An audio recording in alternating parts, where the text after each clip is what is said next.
One of the lessons that we've learned is that sometimes you must not let the tail wag the dog. And I'll explain. We are here because we are a financial protection mechanism.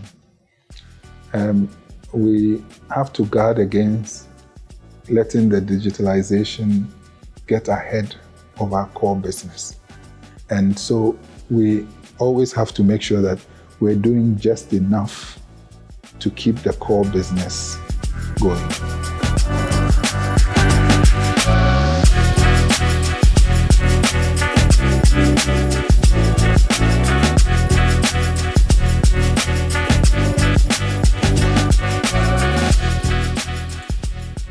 So we're really excited for this opportunity. One of the things we try to do as an organization, Nigeria Health Watch, is to catalyze cross-learning between countries. And I think there's a lot Nigeria could learn from Ghana. Ghana has over 50% coverage for national health, the National Health Insurance Scheme. And, Nigeria is still baby steps, still trying to hit up to 10%. But before we go into some of the strategies that have worked for you, as an organization, as a country, could you tell me how you got started in the National Health Insurance Scheme? So thank you very much and welcome to Accra, welcome to Ghana. That's an interesting question. I would like to start from the beginning. I mean, ever since I was a little boy, I've always wanted to help people. So I ended up in medical school here in Accra, in Ghana, just a few miles away from here, the University of Ghana Medical School. And then I went on to Johns Hopkins University to do my public health. After that, I came back to Ghana to serve as a district medical officer, and then rose through the ranks and ended up working for the UK Department for International Development as a health promotion and a health officer. And then moved on to the Global Fund to Fight AIDS, TB, and Malaria, where I spent a decade. I was invited back to Ghana to work with the Ministry of Health as Deputy Minister. His Excellency President Mahama nominated me to be Deputy Health Minister. And then I went to the UN, and when he came the second time, he asked me to come and head this organization. So that has been the journey, but I'd like to summarize it by saying that I've worked at all levels of government, district level to the highest levels of government. I've worked with bilateral partners, with multilateral partners in the UN. And so I find myself here. That's a very impressive career path. And I mean, just making the decision to come back here and to serve the second time around, I think that's a great lesson, especially for us younger generation guys who are thinking of leaving the country and looking for greener pastures. But just coming back here to serve, I think that's very inspiring on a personal note for me. But so for the National Health Insurance Scheme, what are some of the strategies that have worked? What are the approaches that you have been privileged to lead and to drive that has translated into the kind of coverage that Ghana currently has? So the National Health Insurance Scheme is a very important tool for us to achieve universal health coverage. As you know, there are three pillars for universal health coverage. One is geographical coverage, the second is service coverage, the providers, and the third is financial protection. So in our bid to achieve universal health coverage, especially our President Mahama, has been very emphatic that the National Health Insurance Authority and the scheme should be used as the tool to achieve same. It's been in existence since 2003. The National Health Insurance Authority has been in existence. But this time there is a concerted effort to deepen the scheme, to broaden it, and I'll explain what I mean by that, and to make it more effective. We have at least 56% of Ghanaians who are active members of the scheme, and we want to go higher still. What the current government is doing about it is that, as you know, when His Excellency the President was campaigning to come into office, he promised that something that the previous government had done, which was to cap the levy, he said he was going to remove the levy, and he has done that, which means that all the funding that is coming nominally to the health insurance fund is actually released to the fund. Previously, what was happening was that some of it was being taken away. So that's an important thing that the president has done. When I talk about deepening and widening the scheme, what I mean is that the scheme as it presently stands caters for about 95% of all disease conditions. But there are some gaps that the president has identified, and it was actually in the manifesto that he presented to the Ghanaian people upon which he was voted.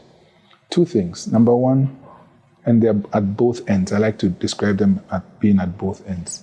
One is actually free universal primary health care, which means that if you are a Ghanaian, wherever you are, in whichever region, at whatever time, you can actually go for a basic minimum package of primary health care services free of charge. The second is what we call Mahama Cares, which is named after the president. And this is an innovative private-public partnership that is going to ensure that people who suffer from non-communicable diseases like cancer, like end-stage renal failure, like diabetes, hypertension, and its effects like stroke, will have, and this will be targeted for certain people, who are in society who cannot pay for these services. They will be given the financial wherewithal to be able to access healthcare. So at the same time, we are using certain mechanisms to make sure that the health insurance scheme as it exists now becomes even more effective so that people can benefit from it. And what do I mean by that? We are improving enrollment by making it easier for people to enroll on the scheme. So we are using mobile technology, for example, to make sure that you don't have to interface with someone. You can go on your phone, especially for those informal employees who don't pay anything upfront, to make sure that your subscription can be renewed. So that's one way by which we're making sure that people can get onto the scheme quickly. We've gone through a system where claims payments are actually vetted and approved electronically. Hitherto, we have 5,000 providers at this stage, and many hundreds of millions of cedis that we have to pay, to providers. So you can imagine how tedious it was for some of these processes to be done manually. It's now been automated, so it's quite easy for us to get to the place where we need to pay providers without going through a lot of tedious processes. So these are some of the things that we've done to make sure that the scheme is working better and more efficiently. The most important thing I would say is about allocative efficiency. So whereas, whilst we're getting more resources because the funding, the levy has been uncapped, we're also trying to make sure that all the money that is supposed to be going to providers are going to pay for services that have actually been rendered. Trying to minimize fraud in the system to make sure that we make as best use of the funding as possible. We have deployed and will be continuing to deploy some biometric verification machines and so on at the facilities to make sure that if I go to a facility or if I'm reported to have gone to a facility, then I've actually been there, the services have actually been rendered, and the funding that is going to the facility is going to pay for the service. Well, that's amazing.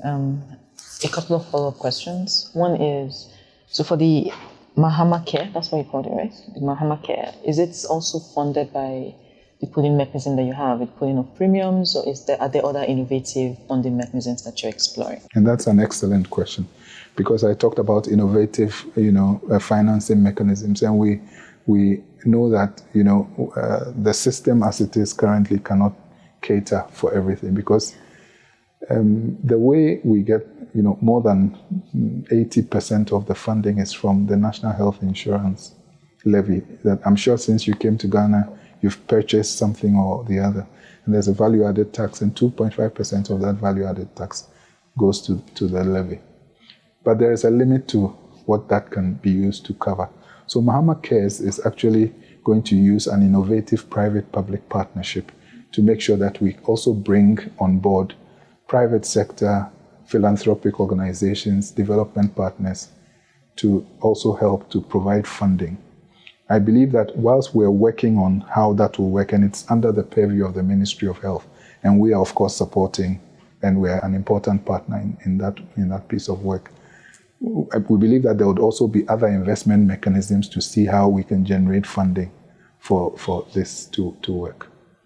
Yeah, a couple more follow-up questions, and I'm asking with the lens of what Nigeria has tried a few times. For example, with the NHIA Act that was signed in 2022, Nigeria tried to introduce a telecoms tax in a bid to raise more funding for health insurance. There's a vulnerable group fund as well that caters to those who can't pay for premiums and yet are not in the formal sector. What would and this is probably a bit off script, but I'm really just curious, based on your experience in Ghana, how would you propose that you make things like this work? So for example, in the public-private partnerships that you're exploring for Mahama Care, how would you convince private sector to put funding in that pot? If you already have a levy that's being implemented, it didn't make it into the final appropriation of that act because there was a lot of pushback from industry. How do you get buy-in and keep all of these different moving parts in and institutionalize it? And that's another excellent question. I think for us, we've also tried other means of, getting money into the fund. Taxing, cigarettes and all that. We've, talked about it at least and tried some of those things. But I would say a few words. Proof of concept. So once we're making the levy work, so we're getting the levy, which is taxes that we collect from Ghanaians. And once they see that it is working for them and, it is providing the financial protection for people who then go to the facilities, it gives the confidence for them to continue to provide the funding. And the issue is actually around confidence around the scheme, and making sure that the money is used for what it is, for its intended purpose. As you can imagine, wherever there's a lot of funding, there's a potential for fraud. So trying to make sure that we stamp that out. We, in this new government, we are doing a few things because one of the biggest challenges that we've had is that despite this much touted, Ghana National Health Insurance scheme, we have challenges. One of the challenges is out-of-pocket payments that occur at the facility level. So sometimes people would come to the facility, get a service, and yet they are asked to pay for certain things because, for various reasons. We're trying to stamp that out. For me, being here, that is one of the things that my executive team and I are going to focus on. What allows this to happen is that sometimes we do not reimburse facilities on time. That has happened in the past because, as I said, when the funding was capped, when the levy was capped, funding was not generated in sufficiently, adequate quantities. Apart from that, we were delaying in reimbursing, or there was a delay in reimbursing the facilities. Because contrary to what our law says, sometimes the levy would then go into the consolidated fund, and then the Minister of Finance would release the funds to us as and when. What this new government has done, I talked already about uncapping. So repealing the Act 947, which was putting a cap on the funds. The second and equally important thing is the Finance Minister has assured us that he's going to obey the law, which means that our funding will not first go to the consolidated fund and be released to us as and when. Funding will, within 30 days of it being accrued by central government, be released to us so we can pay the facilities in a more timely manner, in a more predictable and regular manner. That we think will reduce the opportunity for there to be people asking at facility level for out-of-pocket payments. There's a second part to this, and that is about the tariffs that we negotiate with facilities and other stakeholders to pay for medicines and for services. Sometimes we've not reviewed it quickly enough. And sometimes we've not reviewed it at the rate at which the economic climate is changing. So sometimes when there's a change in, forex, rates and so on, we're not able to review it quickly enough to take account of that. We're going to be doing a more regular tariff review, which means that there's also the opportunity for there to be this out-of-pocket payments would be reduced.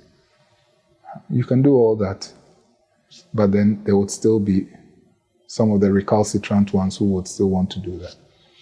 Here we have taken the stand that we're going to make sure that our corporate affairs department, together with some of the departments here, are going to have presence at some of the facilities, the bigger facilities. We're going to make it possible for some of the users of these facilities to report back to us any adverse events. And in fact, one of the first things that I did was to set up a committee to look at this issue and to come up with some recommendations on how we can stamp them out. And some of these things are low-hanging fruit that I'm already mentioning. We're not waiting for the committee to finish its work before we start, getting people to, like whistleblowers to come back to us and tell us what is happening and so on. We just want the experience that health worker, clients who go to hospitals and patients have at the facilities. We want it to be as seamless as possible. We want the confidence in the scheme to be maintained and to go up even higher. That will then make Ghanaians, feel that this is something worth putting the funding in. Once they see that the public funding is being used properly, I think it will serve as a magnet to attract other forms of funding. Yeah, absolutely, I agree. And how are you targeting the informal sector? I think we can all agree that informal sector is one of the hardest to crack, that missing middle there where there's so much money, but then you can't exactly force them into the scheme. So what innovative approaches have you deployed? Yes. So it's interesting because the meeting that we were in just before we came, it was because, just randomly a friend of mine sent me a photo. He had been sitting in a car waiting for his wife to do some shopping in one of the busy markets, and he saw some of our staff actually speaking to market women and women who had come in, and he was enthralled because he saw that our staff were doing it with so much passion and enthusiasm. So he took a photo and he sent it and he said, "Victor, this is something that your NHIA staff are doing, and I'm really impressed because they're taking their time to explain these things." But bottom line is that we really spend a lot of time trying to make sure that we engage with people who are not in the formal sector. For the formal sector, sometimes it's relatively easier to reach them. It's relatively easier for them to renew their subscription and so on, and their but for the informal sector, we actually have to go out there, make sure that we can touch them, we can send the message. But at the end of the day, it also comes down back to the confidence, and the word gets around that when you go to the hospital, the service is there for people to use, to see that it's there, and then the word gets around. One of the other things that we're doing, especially with the free primary healthcare, is that we are moving also more to the preventive side. So far, we've kind of focused a bit heavily on the curative side. We think that we can catch a lot of these, diseases at the infancy when they start, when we do the preventive. We are thinking about putting, for example, and this is a very concrete, granular example, putting booths in marketplaces. Imagine somebody who is sitting by her wares and you're asking the person to go to a hospital, it's not likely. But under free primary healthcare, and this is just one example, the booth is right in there, so I can say, okay, just go there, pop in for 5 minutes, go have your blood pressure checked, your blood sugar checked, that kind of thing.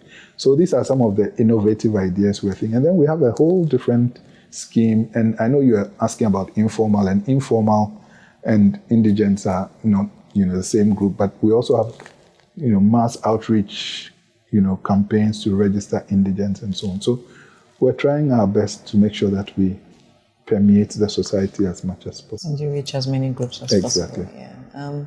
And for when it comes to, you've talked about minimizing fraud and digitalizing your subscription renewal and claims addressing processes. How did that whole transformation process go? I mean, it's still government workers, it's primary healthcare centers. What would you say are, two key lessons that you learned as you try to digitalize your entire national health insurance? Because this is something Nigeria is looking to do now. And for this, I must give credit to, some of my predecessors. It's not something that has happened overnight. So it's a continuous process that we are actually, moving along with. But we're seeing the benefits of how digitalization reduces the workload, makes things more efficient. So we are carrying through with some of the processes that have happened in the past. I think that one of the lessons that we've learned is that sometimes you must not let the tail wag the dog. And I'll explain. We are here because we are a financial protection mechanism. We have to guard against letting the digitalization get ahead of our core business. And so we always have to make sure that we're doing just enough to keep the core business going. It can be expensive when you digitalize. You can get into all the fancy gimmicks, but we just need to make sure that we're doing things that would help the core business, keep our eye on the core business. So for me, that's the overriding lesson that, it's a support mechanism. It shouldn't lead the work. It should always support the work. That's a very key lesson, because sometimes we could get carried away with reforms that would then never end and take up all of the time. I have just two more questions for you. One is, what have you learned from other African countries or maybe other systems that you'd like to share and that you think other countries who are trying to increase their coverage can also adopt? So I think the beauty about working in Africa is that, it goes two ways. So we've learned from countries, they've also learned from us. Two examples I can give is, number one, Rwanda, and also Kenya. So Rwanda is very strong on community-based, insurance systems. And we started from a mutual schemes, and then we came up to the national. But not to just go too high up and forget the grassroots. So for me, that's something we've learned from Rwanda, or we've re-emphasized from Rwanda. And from Kenya as well, Kenya's digital space and has enabled them to look very strongly at the informal sector. Before I took up this job, I was the country director for UNAIDS, and I oversaw some East African countries. I was based in Kenya.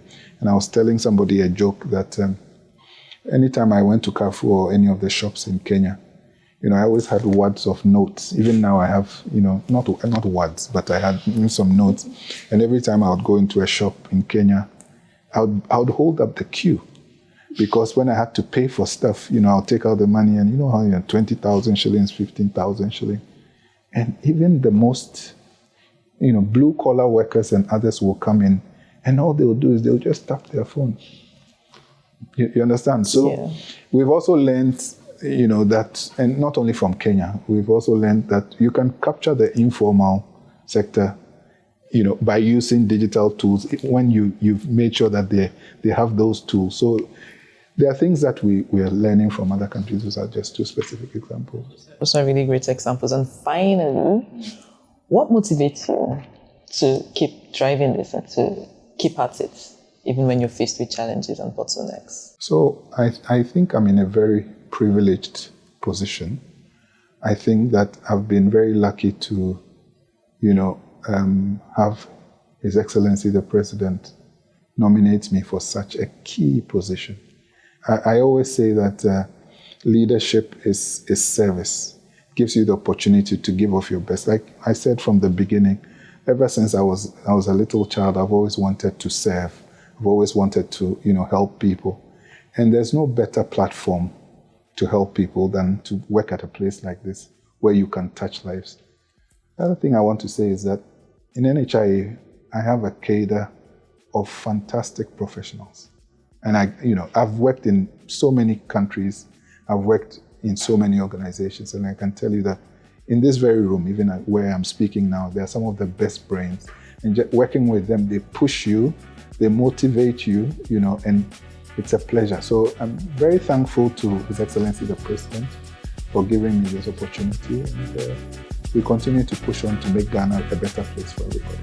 Thank you so much, Dr. Victor. This has been amazing. Thank you for your time and thank you for hosting us. Thank you. Thank you for coming.